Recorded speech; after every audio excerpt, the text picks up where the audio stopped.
જરૂરી છે, વિશ્વાસ હોવો જોઈએ. વિશ્વાસ ક્યાં લેવા જો ખેડૂતના દીકરા ઘણા બધા બેઠા છે. તમે જોજો કે કોઈ પણ આપણે વાવણી કરીએ એટલે વાવી દઈએ, પછી ઈ દાણો બઠ્ઠો પીડ્યો સતો પીડ્યો કે ખેડૂત છોકરો ફંફોળીને જોવા ન જાય, અને કોઈ દાણો ઊંધો પીડ્યો કે બીજા દાવડે તોય દેખાય નીકળ્યો ન નીકળે.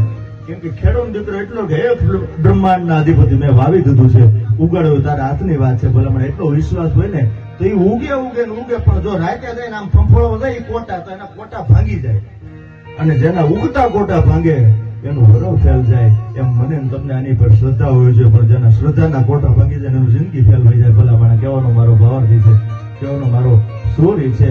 અને જયારે બાપરા દાદાના સાનિધ્યમાં આપણે બેઠા છીએ ત્યારે મારે તમને બે પાંચ હાસ્યની પણ વાતો કરાવી છે, બધું કરીશ. પણ એક દાદાનો રાહડો જે મેં લખ્યો છે તો એની બે કડી પહેલા સંભળાવી દઉં. દાદાના ગોઠેડા બધા એના માળીના એના બાગના ફૂટ પૂજન જયારે તમે બધા બેઠા છો, વાતોડીઓની વેદના આતું બધી ઠેકાણે જે ઠલવાય, પછી એનો ચરે ન ચરતાય ચેતનની વાતો શંકરા, અને અંતરના ઊંડાણની કોક વેદુ ન જાય વસાય, પછી ગૌ માણા ન કહેવાય કોઠાની વાતો વાગડે. આ તો વાતોડીઓની વેદના બધી ઠેકાણે જે ઠલવાય ઠેકાણું મળ્યું છે. ત્યારે દાદાના બે ગ્રાહડાની એકાદ બે કડી મારે રજૂ કરવી છે.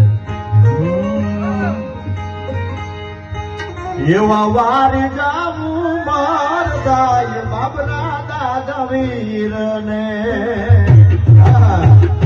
વારે જાવું મારદાય બાબરા દાદા વીરને.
ભવાની પ્રકૃતિએ વેરી ભોગ રે વીર બાંધડા રાજા